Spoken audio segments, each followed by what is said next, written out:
Hello, everybody, and welcome to another Greyscalegorilla Podcast. We are here hanging out. As always, we have Chad Ashley. What is up? Hey, what's up, everybody? And of course, Chris Schmidt. What's going on? Good to see you, man. Happy Monday, everybody, and welcome back to the podcast. Real quick announcement. If you haven't listened to last week's podcast, we got so much great feedback. And in fact, I wanted to share with you a comment we got. If you guys haven't seen this, this is a really nice comment we got from Anonymous, actually. They wanted to leave it anonymous, but they said, hey, guys, sometimes you make a silly podcast. So thank you for that, first of all. But you don't know how much you affect someone's life. On Monday, I was offered a new position at a huge company where of working. I was stressed all day about pushing back and asking for more money. Normally, I listen to you guys in the morning, but I was so stressed out that I didn't get to the podcast till the afternoon. When it came up on the site, I felt really crazy that issue I was facing that day, you guys offered advice on it. I really appreciated the advice that came from Chad, a person who's been on both sides of the hiring spectrum. The advice was golden. I got the courage to push back on the employer with a counteroffer, and they immediately accepted. Awesome work. That's amazing.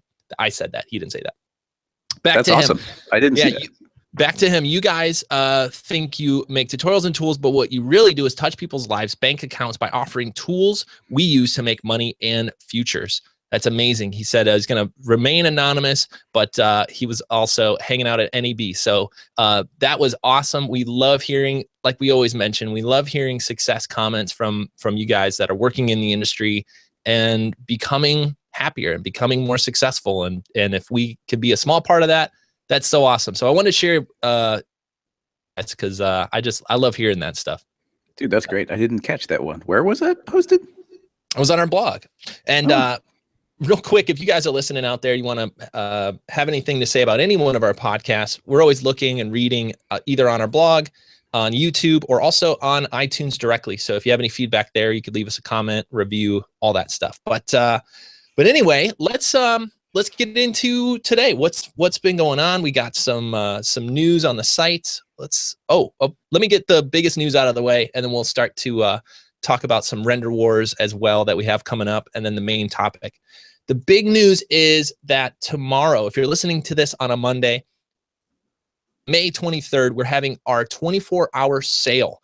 Everything in the store is going to be 25% off. This includes all of our plugins, packs, texture packs, LUTs, and also training and X particles. So if you go to the store site or our plugins and see anything there, it's all going to be 25% off tomorrow. That's May 23rd.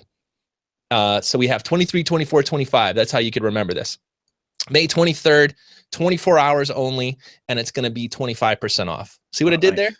That was good, right? That was real good. Right in a row. So anyway, please go check that out. If you guys been looking at our products, if you've been looking at our and hearing about through the podcast, Greyscalegorilla Connect, tomorrow will be a good way to join that as well. All of our customers get an invite to Greyscalegorilla Connect, which is our internal Slack page where we all hang out and try to answer each other's questions and all that. So anyway, just wanted to give that news out there for those of you listening and they're like, holy crap, the sale's happening. I got to go check that out. But what else been going on this week? Well, yeah, prepping for the sale. All the streaming that we're going to be doing tomorrow. Oh, yeah, that's important to mention. That?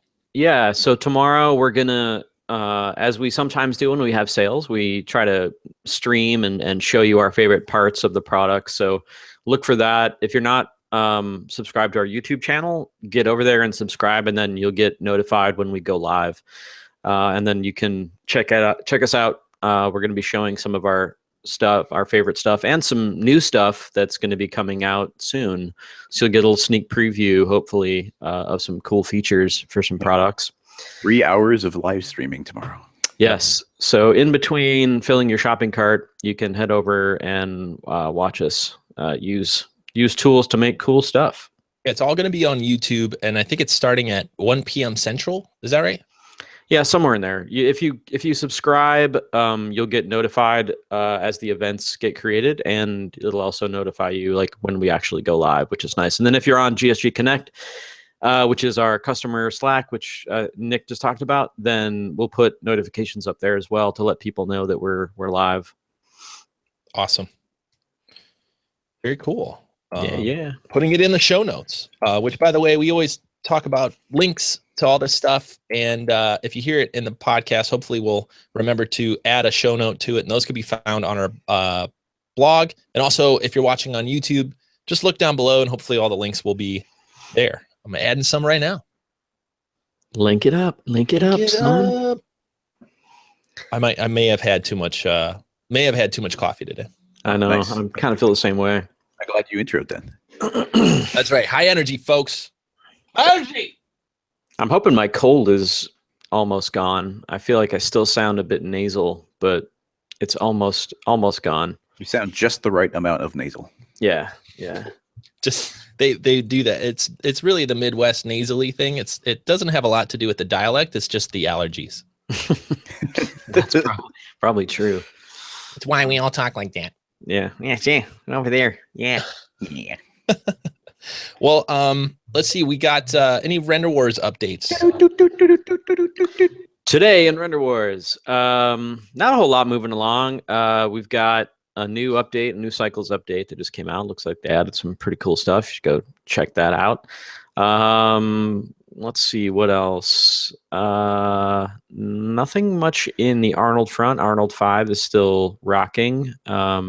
Still learning about some of the new stuff going on in there.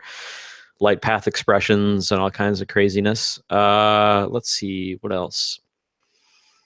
Yeah, not a ton. Redshift Alpha is cranking along. I believe it's still open for those of you looking to check that out. They did just release an update to that is pretty awesome. So if you want to get on that alpha, head over to their forum and see if you can join. Yeah, pretty much it. Not a ton. No casualties. No casualties. Nothing too crazy. Nobody else joined the war. You know, probably have. I just that the Render Wars are happening exactly 100 years after World War One. I think there's some parallels to be drawn here. Wow. Who's gonna be the Axis and who's gonna be the Allies? That's what I want to know. You saying there's gonna be good and bad guys in the Render Wars? I don't know. There could be. I mean, I have World my War One wasn't opinions, as big on the bad and good guys. but I'm not about to compare anybody to those powers. Analogy. I don't want to be sued. Yeah, that's true. You could probably like link them up to certain parallels. You Yeah. can make one of them Switzerland. I don't think anyone would be offended by being Switzerland. I guess that might be physical then. Maybe. Maybe even standard. It's just sitting off to the side, not bothering anybody. Just chilling out, waiting for the dust to settle. Pick up the scraps. And by the way, if you haven't taken Chad's quiz, that's still up and running, right? Oh, is it? I don't know. I guess it probably is. Head on over to the blog. You could take our "What renderer should you be using" quiz, which has been pretty fun to see the results for all that stuff.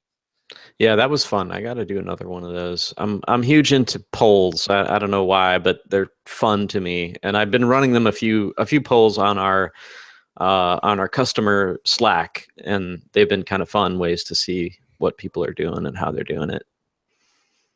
Very cool. Well, not a ton of feedback, or not a ton of follow-up, I guess I should say. We got all the feedback from the comments and everything else. So maybe we could roll right into today's main topic, which I don't know. How do we start to frame this one? Do you want to take a roll at it, Chad? Do you want me to? Chris? Anybody feeling? I'll take a shot. So one of the, how do I set this up, I guess? So we get asked a lot of questions, and that's just the nature of what we do. And that happens all the time for us. And it's something that you get used to, and something that you sometimes find fun and satisfying and entertaining even. But one of the things that I've noticed, and maybe it's just me, or maybe I don't think it is just me. I think it's just a phenomenon that I'm noticing happening over the years, is people, because of the instant gratification and the instant connection they have with people by either chatting with them on Twitter or Instagram, or however it is that you're chatting with people that even you don't really know personally, that instant feedback and talking to someone has made people a little bit how do I say this nicely? Some people would rather ask a question to someone than look it up or figure it out on their own. So I thought it would be a cool idea to talk about this idea of like, how do you get your information? How do you learn? How do you navigate a problem that maybe you don't have the answer to? Should your immediate go-to be to chime in on some social platform and say, hey, do what I need and tell me how this works? Or should it be to actually take the time and research it, Google it, look at a manual, read a bit about what you're doing before you jump in? And I personally think that, and I run a couple different Slacks for different renderers, and it's always like, it's funny to me, somebody will ask a question and almost always the person following it up will say, well, did you read the manual? Did you actually read how they want you to do that? And they're like, oh no, I didn't do that. And it's like, that bugs me when people don't read the manual. And I guess maybe because I came from a time in which there was no instant gratification, no instant feedback, no ability to if the person you needed the answer from wasn't in the room with you, you weren't going to get the answer unless you hunted it down. So that's what I wanted to talk about. I want to talk about how you guys do. I mean, we all started in a time when that wasn't really a thing. You didn't have a Slack. You didn't have a Instagram or whatever to ask a very direct question. You had to go figure it out. And so I think it's important for us to talk about that, and when it's okay. When should you raise your hand as opposed to going off and finding the answer yourself? Yeah, I think that's important, right? It's almost like you're asking, how do you learn how to learn? So that when you're stuck, you could find your way through it without necessarily having a specific video or a specific person showing you exactly how it's done, because that's going to get more and more difficult, especially as you grow your skills. Early on, you could ask a question like, how do you add dynamics in Cinema 4D? And there's quite a lot of places that could teach you that. As you grow, though, as you become an artist and do things that haven't been made in the past, more and more, you're going to do things that have never been done before, and therefore will be harder to find the right answer, right? Because what you might be making, if you're working at a big agency or working with a big client, is they're going to have an idea, hopefully, that is a little bit unique. And now you have to figure out, okay, not just how to add dynamics to, a cloner object, but how to do it and make it unique to your customer. And those questions, you can't ask them. You can't go ask Google how to do work for your client. So in so many ways, you have to start to learn how to learn and also learn how to problem solve. So I think this is an interesting topic to go down. I'll say one thing right off the bat is, I think one important thing to do is to learn how people think and not just how they do something. So what I would stress is, when you go learn from somebody, whether it's a tutorial or ask a question, don't ask a question that could be Googleable, and don't ask a question that's in the manual, because they're not going to be as helpful, right? If you don't show that upfront work. But if you come to them with either a very specific question or ask them how they think through a problem, you're going to get a much more clear answer. So if you say instead, hey, when you get stuck in when using Arnold, where do you go to look for the answer? Wow, that's like a really good question to ask somebody, because the answer to that question can serve you over years. How do you do X in X and X and show me this specific thing is a bad question, because that only shows you one little piece of something. And as soon as you don't do that the exact way, you're gonna it's not gonna be useful to you anymore. Right. What's that saying about the teach a man to fish? That's it. How's that go again? What is it? Teach a man, or you're like, give a man a fish, feed him for a day. Teach a man to fish, feed him for a lifetime. Yes, that is exactly what we're talking about, I think. And that's, you nailed it in terms of, don't ask the questions that are only going to feed you for the day. Ask the questions that are going to feed you for a lifetime. Now that sounds really dramatic and kind of lame, but it's actually really true, because you can ask me, like, if somebody will ask me like a very specific question that is very easily searchable, either through Google or the manual or whatever, then it's just like I'm not going to answer, just because it's not it's laziness to me, and you're not going to learn. I'm not helping you learn anything. I'm just I'm letting you cheat, and really you have to, like you said, if you really want to learn something, like you're trying to figure out a way to make, I don't know, give me an example here.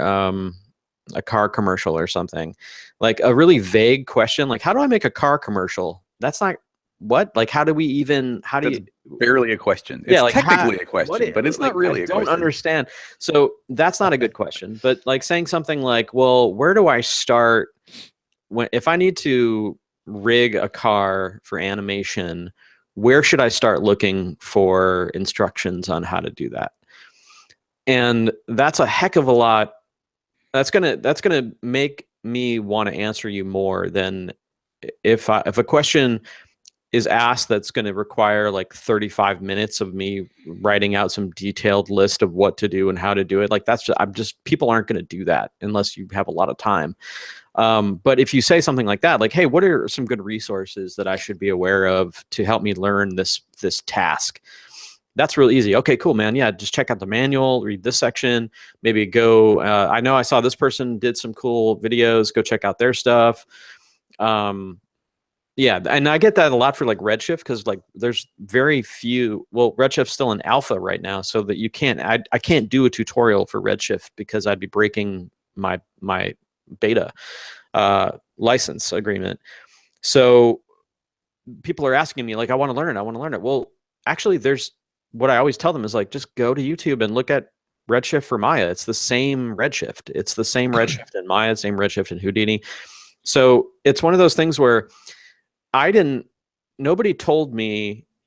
came over to me and said, hey, Chad, like, if you want to learn Redshift, you should actually go check out, Redshift and other programs. I just deducted myself that, hey, Redshift already exists in Houdini and Maya. I wonder if it's a lot of the same stuff.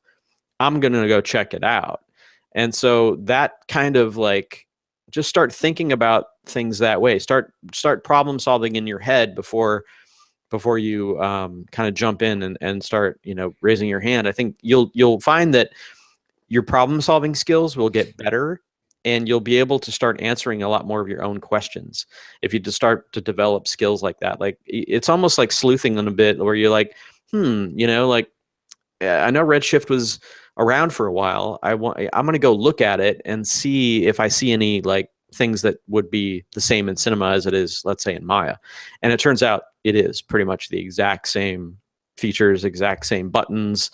So I tell people, yeah, go on to YouTube and look at all their videos and people that have put out videos for Redshift and Maya, and you will see what it does and how it works. For me, there's two sides here, and I guess part of it is a follow-up question, but a big thing for me, going and asking kind of the professionals and jumping into Slack or an email or anything where you're contacting a person directly. One big area where I do that, where it's like some new category of thing that I just don't know enough about to ask the right question. And if you can have somebody that you trust to answer that type of thing, where you can be like, listen, I am starting to look into like L trees in programming in Python. Like, can you recommend a book or like, actually, no, that's not even a proper thing. It's more like, hey, I want to write some sort of algorithm where it's going to iterate and feedback on itself and do it. It's like, I don't even know what that's called. What do you call that? When you know so little, you can't even ask the right questions. A professional that you can explain your situation to can point you down the right road so you can actually start doing your own research. So that can be really useful. And when it comes to people asking me questions directly, which often happens on like Twitter and some of the Slacks and all that, I really like the type of questions. The ones you're likely to get an answer from me are, the type of question that I'm suddenly intrigued by, where it's a kind of a complicated, challenging question, where like there isn't necessarily one answer. There might be 50 different answers, but you're not going to find that answer in the manual. It's going to be some complicated rig. And now I want to know the answer to it, and I'm going to go figure it out and then send you a scene file or something. So the type of questions I love answering on AskGSG, really, where it's like, whoa, here's a new technique I never thought about, and we can combine all these cool things. So those are my favorite types of questions. But what I want to kind of interject here, and this is maybe where some of the problem comes in, is you guys keep saying this in the context of if you want to learn how to do this. But I presume that when people ask questions that are probably the type of questions that are like, it's in the manual, or like that's obviously here, or we did a whole tutorial on that, we talked about it last week, like go watch that. These are probably questions in a category that they're not particularly interested in. This when I had my full-time, or when I was doing other production work, there was a full-time IT person, and the printer would break down. Now I can go and figure out how to fix the printer. Like, I'm sure it's just a quick Google away, and maybe you just swap out the paper, you do this other thing. Or maybe there's something simple broken with your computer, or the email system's not quite working, and there's probably one checkbox you need to fix. But is it worth your time to figure that out? Or do you call the person whose job that is, or, you know, the IT person, or even your IT buddy, like, hey, like my printer in my home isn't working. I have an IT buddy, and he's coming over for dinner tomorrow. Like, I'll just wait until he's there and ask him. And so this goes maybe more into the context of maybe I should always be trying to learn that stuff, but like, I don't have enough maybe room in my head, or just enough attention span to tackle all these little questions you're going to hit throughout the day. So I'm just going to kind of like ask an expert, and then they can tell me that one type of export. Like, they're going to tell me what type of file I should export to get it from this program to this program, and I'm done, because I don't want to learn this necessarily. It's a side problem I have to solve right now this one time. So is it worth putting in that extra effort to do that? And how tangential does it have to get? And how layman do you have to be? And how much easy access to an expert do you have to be until, you know, you cross that threshold where it is justified to go and ask that question? Yeah, I mean, I see where you're going with that. I think we have to assume that anybody listening here that's going to listen to an hour-long podcast of us talking about Cinema 4D and 3D and design and learning stuff is generally interested, right? Like, I think we have to just assume our audience at a certain point. If you literally are just doing this because you need to get the job done, you know, YouTube comments just aren't the best place to ask anyway, right? Like that, we could just kind of solve that problem there. But well, but someone might or am I missing like a more subtle part of this? Because let me be specific. They're doing 3D. They love Cinema 4D, but they have a client who's sending them files from Maya, and they want to know what the best format is for that. And maybe there's a bunch of research you can do. You go find a format, or go onto a forum and find what somebody said, or you can jump in and ask. And that actually comes to mind, because I feel like I never leave Cinema 4D. Like, for the most part, like if I'm doing 3D, I'm in Cinema. So I don't export anything to other software, and I don't really import things from other software. So all the time I get import-export questions, and I just cannot answer them. But I see a lot of these questions, and that's where I feel like that's more on the margin, where like, do you really need to become an expert in import-export file formats? Or you just ask somebody and they can give you that quick answer, and now that's done. And maybe a year or two from now, that question comes up again. But like, how much time would you have to go in and learn that before it becomes justified? If it's part of something that you're... Well, to get more of like higher level, I think that you always start like, let's just I'll break down my process, and like it may or may not relate to other people out there, but hopefully it will. So for me, let's say I'm in Cinema, and I don't know how something works, and I want to know how it works. Number one thing I do, open the manual, read about it, see how they intended it to be used, how it's supposed to work, what it's called, what is it doing. If that doesn't give me the answer that I'm after, at least I then have a deeper understanding of what it is that I'm looking for.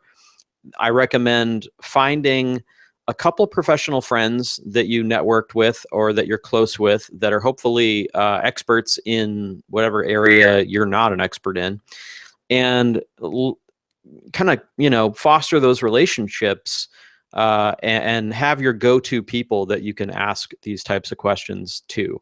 And hopefully you're in turn offering them some sort of information that maybe they don't know or maybe need help with, or maybe it's a more of a mentor-mentee kind of relationship. But have that go-to person that you can quickly say, hey, never did this before. What do you think? And always, this gets back to the whole relationship thing. Obviously, you don't want to be a pain in the ass to them. You don't want to be a squeaky wheel. You want to, it should be like a professional give and take relationship. If that doesn't work, then go into more of like a public forum where maybe you ask on a Slack channel or an email list or a forum. And then only as a last result should you open, like raise your hand to the world, where you have no idea the quality of response and what that's going to be. They might tell you 20 different ways. That's why it's really important to kind of start local and then kind of work your way globally to find your answer. At least that's how I do it. Yeah, maybe, I want to draw a couple distinctions here. One is, one of the first things you could do is not only just learn local, but also learn on your own, right? Like that's why many of our tutorials exist in the world, right? It's so that one day when the right person types in the right keyword phrase into Google, we pop up and we can answer that question directly. And we try to do that as many times as we have time to do, really. Over 400-500 hours of free training over the last 8-9 years, you could go type into Google or YouTube and hopefully get an answer. And now there's dozens of other places to teach you this stuff too, right? So to me, one of the first things you could do is go, and I think you said this in a general way too, go figure out if this question has been answered somewhere that you can find it easily. So that's usually the first thing. And this is frankly how I learn. This is how I learn stuff. If I'm interested in something, I'm all over the Wikipedia page. I'm all over whatever 5 sites that I could find that I think have good teachers. That's why we do training that we do. We want to put good teachers in front of you so that when you find our stuff, you go, wow, these guys hopefully know what they're doing. They're going to show me how to make it pretty, all that stuff. So I try to find people that I connect with online through YouTube. And what I mean by connect with is just physically, like I like their style. I like the way they talk. I like their site. I like their style in general. So I'll find those kind of people and kind of make those my accidental mentors. Even though they don't know who I am, I'm going to surround myself with them. And in many ways, that's probably how you met Greyscalegorilla in the first place, was searching for something, or a friend recommended us. And now we're here to kind of get you up and running. But I think we're all mostly talking about that point where you're getting to a point where in your career where that falls apart. Googling it falls apart because you're asking more advanced questions, or you're asking questions that,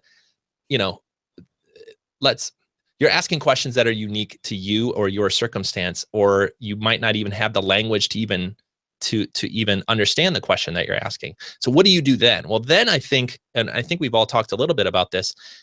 Then it's ultimately a person, it's a relationship that you need to build. This is why I always talk about getting in the room with other people that do this for a living, because the relationships that you have, in Chris's example, allow you to say, hey, I'm going to ask you my technical printer questions because you're good at that. And you can ask me Cinema 4D questions because I'm good at that. And we're going to have a relationship here. And it doesn't have to be spelled out on paper like that, but you have an understanding of, hey, I know people that are more financially savvy that I could go ask questions to about, retirement or whatever, right? I have friends that are more technically savvy that I know if I bought a PC, not to go down this route, that I would have a relationship where I could know zero about it. I could reach out and ask the dumbest question I can, but I know that I've also provided value to them in our relationship, that they would go out of their way probably to give me the exact computer that I need.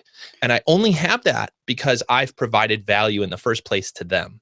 And yeah, you're making me think of a quote I like, which is, that which can be like proposed without evidence can be dismissed without evidence. Like any question that has no effort put into it doesn't get any effort put to answering it. So if you put a lot of effort into your question, then you get effort in the answer. That's a really I haven't heard that specific phrase, but I think that's a really good, it's a smart way to think of that, which is the quality of question will define the quality of answer. I love that. So if you're just going to jump onto a YouTube comment or someone's Twitter feed and just be like, blah, blah, blah. Like, it's like, well, like, first of all, who are you? Second of all, like, why are you like sounding like you're demanding this? You just threw this out. You gave me no context. Like, this isn't worth answering. But it's like, oh, wait, like this person communicates and we go back and forth, or this is a very well thought out question and they put a link to a thing. It's like, I kind of want to do this, but I'm thinking more like that. It's like, oh, they put some effort. They're thinking about this. It's not a throwaway question. So it's worth answering. Throwaway questions, like, yeah, you throw away the answers. Yeah, I agree with that statement. I think that I think you just have to internally ask yourself before you jump in and start asking a bunch of questions, whether it's on no matter what, it's on Slack or Facebook or whatever. I think you don't want people to dismiss you immediately as someone who's just asking a question for a quick answer. You're doing yourself a disservice if you don't do the research and try to answer the question yourself first. Your first stop should not be going from problem to sticking your hand, raising your hand in a social platform of some kind. Google it, look at the manual, do the work. If you do the work and you still haven't found the answer, then you raise your hand. You'll get a lot more people willing to help you out because they'll know that well, I've already tried that and this didn't work, or I researched it this way and I found that that's not really what I need. But if people think that you haven't even looked at it in terms of the manual or Googling it or going to YouTube and searching it, then you're not really likely to get much help because people just know that, well, you didn't even bother trying to research it on your own. I'm not going to take the time and solve this for you. Again, it goes back to that saying, the fish saying, and it's so true. Like, it's like, oh man, like I answer a lot of questions and I love answering questions that help people, that truly help people. And I feel like the people that are, so quick to just not look at the manual and just like quickly ask a question randomly on some social platform, I'm never going to answer those people. Or if I am, it's going to be a snarky answer that I'm going to regret immediately after I write it. The tweet you immediately delete. Yeah, exactly. And just because you're not going to get, I'm not going to help you if I don't even think that you're helping yourself. If I don't even think that you have the drive to research it yourself or look at it yourself or go through the steps of solving it yourself. And that's just like how I grew up, like, and if you watch my half-res, I encourage you to watch my half-res presentation from last year. And I kind of break down the history of how I began in this industry and how different it was back then and how much harder it was to be a 3D artist in that time compared to how it is now. That it's hard for me to not sound like the get off my yard. Yeah, like wagging my finger, kind Back of thing. In my day, we rendered uphill both ways, and there's the title. Yeah, but it really, like, I do have some of those feelings are gonna, like, that happens. I'm like, dude, nobody showed me how to do that. Like, I was literally I was a one-man 3D department at a post house in Chicago and had no idea what type of job was going to fall in my plate. I was going to have to figure out how to do it. Well, let me add something as we get to this. In many ways, our job is to teach you, right? Like, so let's clarify. In many ways, the way we think of what Grayscale Gorilla is a community of people, and we're all helping each other get to our best goal, either through training or through tutorials or products or plugins or whatever. Everything's focused on helping you get your best work done. No matter if you're just starting, we have Intro to Cinema 4D, we have all the free tutorials. And if you're starting to work in the industry, we have plugins, we have more advanced training. All this is to say is in many ways, we are here to answer your questions. But what I think this conversation is trying to get to the point of is how do you ask a good question when you have a question? And how do you think of this, not just for Grayscale Gorilla, but for all things that you're learning? How can you set up relationships and be able to ask good questions so that you could go become a self-motivated learner? And to me, I credit becoming a self-motivated learner, understanding how I can answer my own questions by reaching out to the right people, or by reading the right books, or by surrounding and submerging myself in the culture as much as possible. Those dividends paid off in so many parts of my life, not just Cinema 4D, but also After Effects, but also business, but also design, music, like so many parts of my life. I've learned by asking the right questions to the right people and knowing the difference between a good and a bad question. So I think if we could frame it in that way, what we can really understand is how do we all take the connections we have, the passion we have, and get the most out of asking questions. So I don't know if that is. No, that makes sense. I think what I hear when you say that is, and I think back to when you started GSG, the whole reason that you were kind of doing what you were doing is because there wasn't a lot of stuff out there, and you documented your entire process, your entire learning process. Everybody got to that's what I think was so unique and great about it, is like they were watching you figure it out. And I think that that was really interesting and cool. And I think at the very early beginnings of GSG, you were almost teaching people how to learn as much as you were teaching people how to make stuff in Cinema 4D. And I think that that's a really important skill that I think still needs to be addressed and still needs to be taught, is like, how do you learn? How do you problem solve on your own? Because there's going to come a time, if you start to do this professionally, that there's not going to be an answer for the exact, like what you said earlier, for the exact same thing that you need. So the skills that you build up in terms of problem solving and self-motivated learning and self-motivated concept work and things like that, these are all things that you need to start building up now, because someday a client's going to plop a brief on your desk and you're not going to have anybody to turn to, or maybe it's never been done before, like you said. So I think it's really interesting. I feel like maybe somewhere in the very beginnings of GSG, there was a lot of that going on, because you were teaching people how to problem solve because they were watching you problem solve. And now I think it's different, because there's so many different ways of communicating and getting answers and quick fix solutions. Tens of thousands of hours of tutorials. Yeah, exactly. So it's almost like we've created the problem. No, it's I would say it's not a problem. I say that the community is the important part, at least to me. That's how I view it. So now we've because we started off that way, and because there's new people coming in all the time, we have a community of people that are mostly self-learners. They're here to watch and learn and mostly ask good questions. I think what we're trying to get to the point of is how do you ask better questions so that you can progress your career faster, and also just understand that relationships are a part of this. People are at the end of every question that you ask, and if you can figure out, well, here, this might be too inside baseball, Chad, but early in my Cinema 4D career, I asked you direct questions about my work and why I thought it didn't look the way it was, or I would just say, hey, can you critique this? Mm-hmm. And so and I only bring this up in a way to say,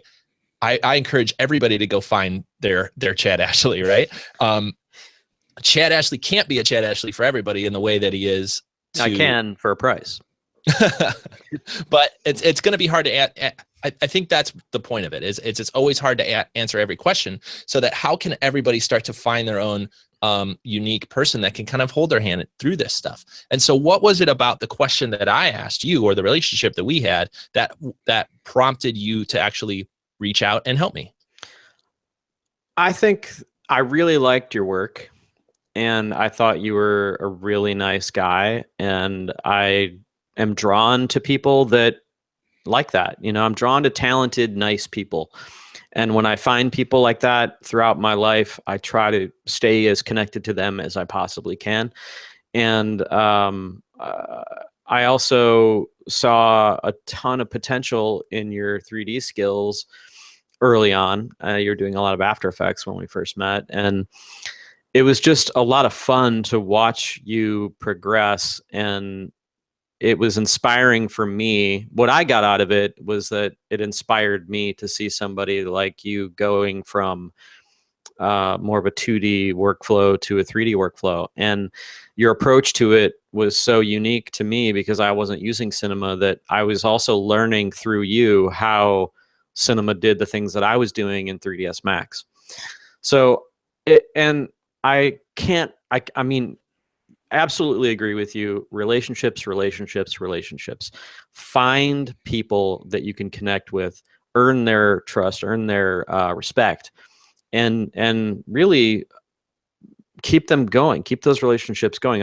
Understand that it's got to be a two-way street. You can't just be constantly asking them questions without, buying them a drink or doing something. But yeah, I agree with you, man. And that's one of my favorite things to do, I think, is to find people that I really am inspired by and try to see if I can become kind of like this, like you said, like this two-way street kind of conduit. I've done that every year at NAB, and actually conferences are a really great way to start these relationships off, because you're meeting someone in person. You get to know them a little bit better than you do strictly by talking to them via Twitter or whatever. And you'd be surprised how one night of drinks can really solidify a relationship to the point where you could end up calling them. I don't know why that was funny, Chris, but maybe it's funny. I don't know. But like for me, like, okay, so case in point, what was it? SIGGRAPH last year.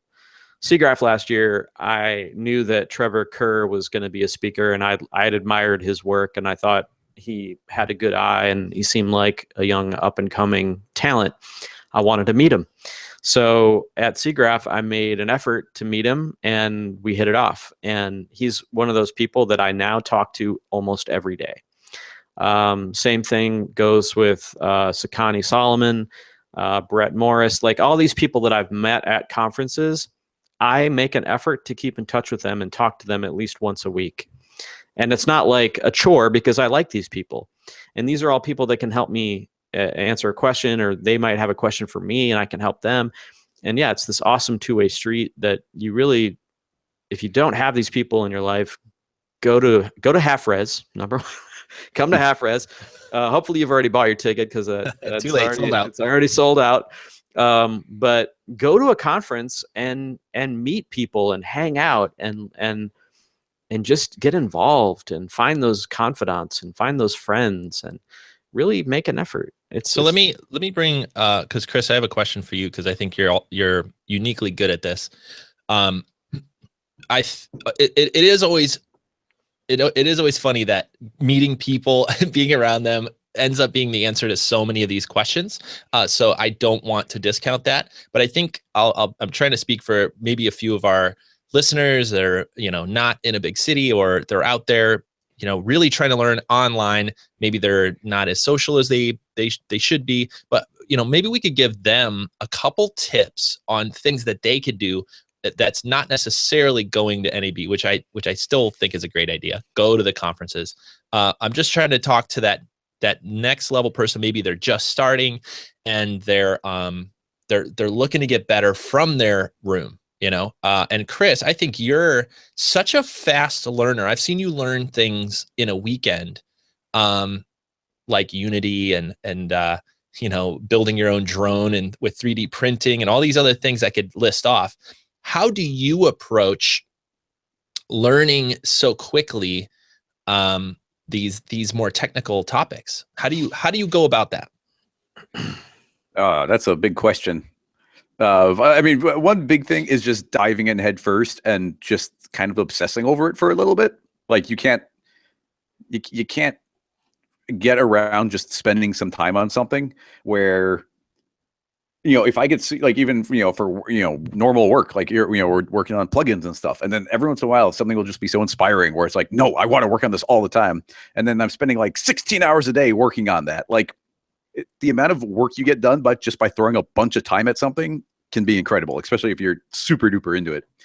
And I've mentioned this before, but a big thing I do, and I think it's just super useful for like locking things into your brain. Like if you're a new piece of software or kind of just doing anything, is just dive into the software and just start pushing buttons, click around, make a thing, see if, the most recent one for me was I was playing around with Substance Designer. So it's like, okay, let's open it up. Let's click some buttons. Like, okay, here's the nodes. Here's where this menu is. Here's where this is over here. There's the help file over there. I don't need that yet though. And just play around, click a bunch of buttons, see if I can make something happen. It's like, okay, cool. Now I've got some context. I know where some of the menus are. I know I was already able to create. It's like, okay, I got a couple shaders to link and I don't know how to output them, but they're linked and it's kind of looking like something cool. But so now if I go and I look at the manual, or if I go and start watching some YouTube videos, I've got these anchor points that are giving me information. And it's not just like this tidal wave of information. They're anchored to very specific spots where it's like, oh, that's how I get that to output. And now I also want to go to this channel. So I'm going to like, no, now that works. So just diving in and tinkering before reading anything, I think is super useful. If you just sit down with a manual, like you go out in your deck and you sit down with the manual and you just start reading and you haven't touched the software, it's just noise at that point. There's so much information that's not linking to anything. It's not going to do much for you. So diving in is super useful. And honestly, at that point, it just becomes like an iterative thing. Like you challenge yourself to make something specific. For me, I was like in Substance, I was like, I want to try and make like a type of wood. So it's like, okay, like I did it without looking up anything. It's like, okay, I got somewhere. And then I start watching some videos. I start looking at the manual. I look up very specific things and I try again. I start from scratch and I make wood again. It's like, that one's actually working pretty well, but I know I can do better. And then I try again. And at that point, it's like, hey, Chad, take a look at this wood I put together. And Chad's like, well, like, it's not super, it's kind of cartoony looking. As like, well, that's probably true. I should probably start looking at reference. So that I was just making wood out of the top of my head. And I started looking at reference and I started like, and like the fourth time I'm making this type of wood on this very one singular focused project, it's like, now I get it. Now I know these different pieces of software. Now I've got all these anchor points that are getting like a really good foundation. And yeah, and so after you've iterated something a bunch of times, and maybe even that's super helpful to super focus on something specific, make it again, make it a third time, make it a fourth time. It's like, okay, now I get it. And Preach. if I were to sit down and try and even stick in Substance, if I were to make a sci-fi texture and be like, okay, well, it's not very good, but now I'm going to try and make a wood texture. I feel like I'm doing the same basic part over and over again. I will be learning. There are things I'm gaining from that, but to try to do the same thing over and over again and force yourself to make it better than the time before, you're getting deeper and you're answering more specific questions. And I feel like making wood once and then twice and 3 or 4 times. Now, if I go and I try and make cobblestone, I am better off than if I had just dabbled and then dabbled and then dabbled. Like I've already gone deep on something, so now I know where to make the connections. So that's the way I tackle things. And to take it a little bit back to the original question, if you were to get stuck, Chris, using the Substance Designer, if you were to get really stuck on something, like you're like, I want to change the color of the grout and I can't figure that out, and I looked it up, where how do you start breaking down a problem where you're just like, you just feel stuck? Like, where do I go from here? What are the steps through that process? Well, one is just like at that, once you start getting the nitty gritty, that is when I start like just scrolling through every menu. Like, what are these? Like, here's a menu I didn't click on. What's in here? Like, okay, I don't know what those mean, but I've now seen that word and I know where that is. And I just start getting really specific, looking at all the different parts. And then honestly, a certain part, like finding, like a big thing to me is finding a good, like it's almost always you jump onto YouTube and you're searching for tutorials. Finding like that person who explains things well is so key. And it is not easy. There are a lot of really bad tutorials out there where they're not talking about the actual topic for 10 minutes. And then they just say, click this button, then click this button, then click this one. It's really hard to find somebody who like gets to the meat of it quickly and they're telling you why they're doing it. So find that person, find those educators that can actually explain to you why these things are happening. And then like even that, you want to use your time efficiently. When I jump into YouTube, like if you guys don't know, if you're watching a YouTube video on the keyboard, there's 3 shortcuts, J, K, and L. K is pause, that's in the middle. J jumps back 10 seconds and L jumps forward 10 seconds. If I'm watching a video, it's like, I already know this. I already know this. I already know this. I am hitting L going 10 seconds forward. It's like forward, forward, forward, forward, forward, forward, forward, forward. Ooh, new information. Forward, forward, forward. I could sit there and watch 5 45-minute long videos, or I can be fast forwarding through it, spending 5 minutes in each of those videos, get those key little nuggets of information. Because no matter what, there's going to be a lot of repetition. Like if I'm making wood or if I'm making cobblestone, tons of that information I already know, but there's a few things I don't, and I got to get through that information quickly and figure out. Even that's like fast forwarding until you're like, wait, how did he do that? Go back. Oh, now I've got it. Mm-hmm. And once again, I can't find I can't figure out how to get the grout working. I'm not going to find that question and that answer, but I'm going to be looking at videos of somebody who did something similar. And it's like, wait, how can I apply that to my problem? And just keep skipping forward until I find that key part. That's the way I tackle it. That's the skill right there. That ability to see your answer in a different question, I think, is a really important skill to learn. And it's not, like you said, like that's how I am too. Like if I'm looking for a very specific answer, I often don't find it in a very specific way. I find it through roundabout ways where somebody did something similar, or maybe they touched on it, or maybe, you get to that answer through a very non-direct kind of search. And that's often how it works. And a lot of times that's where you find the best answer, is by coming at the problem from a bunch of different angles and watching people do it. And then you see that one workflow tip that inspires you to think about how you were doing it in a completely different way. And I totally also agree with what you said about iterating. The more you do something, the more you'll learn how to do it better than the next time. And a lot of times that's how I am. I'll build something 5 times before I consider it to be good. And that's just because the first time I was just figuring it out and I didn't really know what I was doing. Second time I got a little bit better. Third time, okay, I'm kind of understanding this, and then on and on and on. But yeah, I really enjoyed what you just said there. I really I can relate to a lot of it. It's another thing that I really recommend people do is don't search for answers that specifically. Okay, let's say that you're looking for you're looking for an answer on, I don't know, let's just say, get back to rigging a car or something. Don't just limit your search to rigging a car in Cinema 4D because that's what you're using. I think it's a good idea to, initially, obviously you have to learn how to do it in Cinema 4D, yes, but it's a good idea to open up your eyes to how other software approaches things and how other artists approach things in their software of choice, because that's going to open up even more possibilities for you. Like when I was using 3ds Max before I'd even learned Cinema 4D, I was watching YouTube videos for people using Houdini, Maya, Cinema, just to see how other people were solving problems in production and how they were approaching certain things. And it would inspire me, like, oh, I wonder how I would do that in, at that time I was using Max. I wonder how I would do that in Max. And I do that with renderers too. So I subscribe to maybe 3 or 4 YouTube channels for people using Arnold and Octane and Redshift in completely different 3D packages. And I subscribe to these channels, not because I want to learn how they work in Houdini or whatever. It's because I want to watch someone else go through the same steps that I'm going through in a different application, because I'm going to pick something up out of that. I'm going to learn from that and take a nugget, like, oh, I never thought about approaching it that way. So I tell people, like, don't limit your searches and your research to only the software that you use, because then you're only seeing the world from one perspective.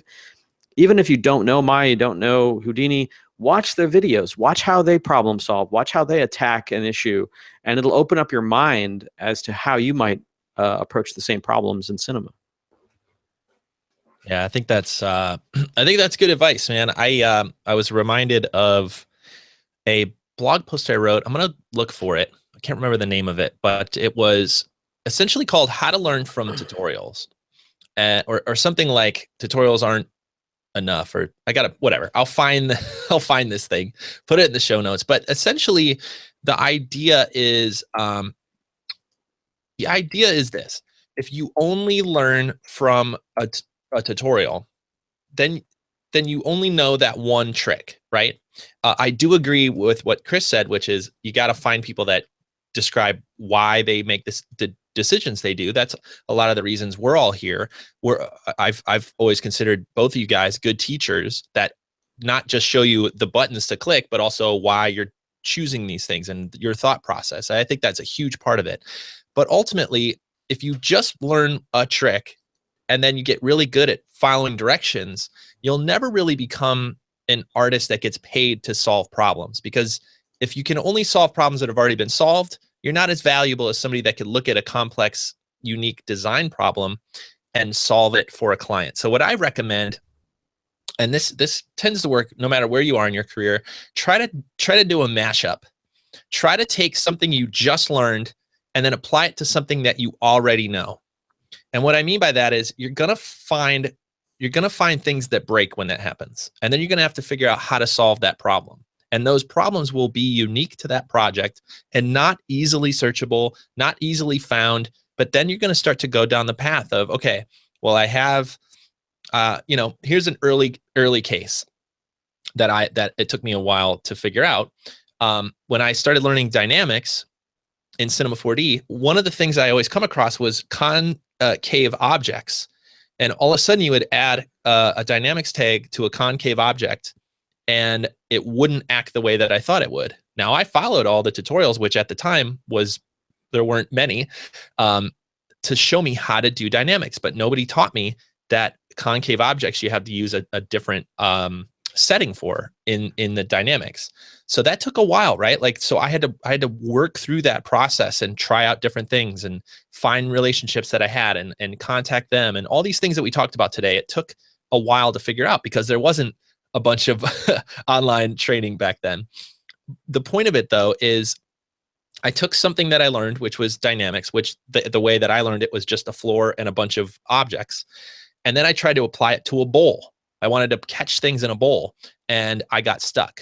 And what that allowed me to do is reach out and start to find the answer to these things. And so that story works with, something as simple as a concave object in Cinema all the way to, like you said, Chad, rigging a car. Okay, well, not only can you go learn how to rig a car in other software, but you could also go learn how to rig other mechanical objects. You don't have to learn how to rig a car to rig a car. You could also go look and see how they rig up like a machine part or a robot arm in Chris's tutorial example and say, oh, okay, I get the concept now. I can apply that to the steering wheel or whatever, right? So yeah, I feel like it's such a big subject. It's almost something we should revisit. But this idea of learning how to learn and understanding that there won't be, the better you get, the less likely that there will be a specific answer to your question. And just understanding that. The exciting part of that is that that's what you are getting paid for. You are getting paid for it to solve problems that haven't been solved before. This is design, understanding your client, understanding what they want versus what's possible versus how much time you have to do it, and taking all these things that only are unique to your project and being able to put out a final product that makes your client happy, that is on budget, that's on time, that does the things that you said you could do. And how do you get there? That's really ultimately what all this is about. Giving you the tools, either directly, right, through training, or indirectly through these podcasts, giving you the mental tools, the ways to think about these things, so that next time you have a question, when you ask it, that it's the most likely that it will be answered, and it will be answered properly. That's really what this is about. So learn those things early on in your career. Find the relationships that you can reach out to and have a tighter relationship with. Go to conferences if you can. Go to events, meet the people, and then learn how to ask good questions, not only to a robot like Google and YouTube, but also to people. So I don't know. Wait, did you say Beeple or people? Well, definitely Beeple. Let me give you a cell phone number. Yeah. He's available at any Check the show time. notes for the. He's so cool. He'll take your call anytime. Yeah. He's got nothing going on. This guy. So just call up Beeple, the hotline. 24-hour Beeple hotline. Maybe we do need the Greyscalegorilla hotline, like a red phone or something. Do you guys remember when you got stuck in video games that they would have a hotline? So I never called it, but I remember the number was always on the back of the case. Yeah, so I've definitely called it. So my dad and I got into King's Quest. Oh my God, I was gonna say King's Quest as well. So we never looked it up though. Yeah, dude. Let me tell you, we got stuck once. That whale kept eating us. Oh my God, the whale! Are you talking about Rosella? Oh yeah. Yeah. Oh yeah. This is good. So the whale, man, I tell you what, you had to swim out to an island in the middle of this game, and the whale at a certain point would come and eat you. Yep. And then what? You had to like get out of there, and we always died. Whatever. We had to call, and that was like a per minute thing. Like this is before the internet, right? Maybe Prodigy was out, but there definitely wasn't like a playthrough video on King's Quest out on YouTube at the time. We're talking. Yeah, this is late 80s. So literally you would call and it was like whatever per minute. It wasn't even an 800 number. It was like a 900 number. It was like a per minute phone line. And they would go, where are you stuck? Here's how you do it. And we're like, okay, bye. And it would be a $3 charge on the phone. So there you go. That's one way to do it. Beeple, if you're out there, get the hotline. I just found a YouTube clip showing you how to beat Rosella the whale. See now. Yeah, see, that's we just spent hours and hours and hours and hours figuring out the exact pattern to climb up the tongue. Oh, this is great. I'm gonna share this with you guys. But see, even this, I feel like this is even talking to our approach. And this is like I was raised playing King's Quest games where you have to figure it out yourself. Like we are not looking in the manual. We are a don't look in the manual family. Like when I try and build like an office chair or IKEA furniture, you try and do it without looking at the instructions. Oh my God. I'm not that person. That is bonkers. Do not listen to him, children. Yeah, that's the wrong way, children. Read the manual. No. Don't look at the instructions until you absolutely have to, because until then you're using problem solving skills. You're hurting America. Yeah, you're hurting America, Chris. That's the worst idea. We're talking about dynamic critical thinking here. Before Google Maps, were you the person that would never ask for directions too? There was not much overlap there, so I probably would have been a don't ask. My dad doesn't ask for directions. Yeah. But what I'm saying is like it's the same way I learned the software. Like I dive in, I try and do as much as I can, and when I hit a wall, now it's time to look it up. But until then, I'm exercising my brain to make it work. Well, let's just all take a moment to recognize that Chris is a unique individual. Oh man, with absolute conviction when it comes to this sort of thing, it's not recommended for everybody. I recommend it to everybody for general consumption. Yeah, it's not unless you are you look in the mirror and you see someone that looks like Chris. Don't do this. We got to put this in the show notes, because King's Quest, for those of you who are out there saying, "Oh, I remember King's Quest," you could go on a little trip with us. And for those of you that may be younger that are like, "What are these old guys talking about?" You could go see what video games look like in the late 80s. And oh my gosh, this video is amazing. Right, we got to wrap up because we're already over an hour. But Nick, have you ever gone to the Homestar Runner when they made a King's Quest parody full game in Flash? No way. It's so good. I'm going to put a link to that here if it can even be directly linked, because that's an old Flash site. But you have got to play it. But anyway, now we're getting off topic. List. No, this is good. I think it's wrap up time. I'm sweating just watching her climb up this tongue right now. Oh my gosh, falling over and over and over and over again. Oh, okay. We should wrap up. Chad, should you, Chris? What do you? Who's take us out? Why don't you take us out? All right, you got the button though, right? Yep, I'm on you. All right, I'm feeling good anyway. Guys, thanks as always. That was a fun topic. If you guys have any questions, any topics you want us to discuss and yell at each other about, please put it in the comments in YouTube. We also check out our blog. And of course, if you're not subscribed over on iTunes, you want to listen to this while you're walking the dog, while you're doing dishes, go over to iTunes and leave us a review and subscribe over there as well. As Google always, say what? Google Play too. Oh yeah, that's right. We're on Google Play as well.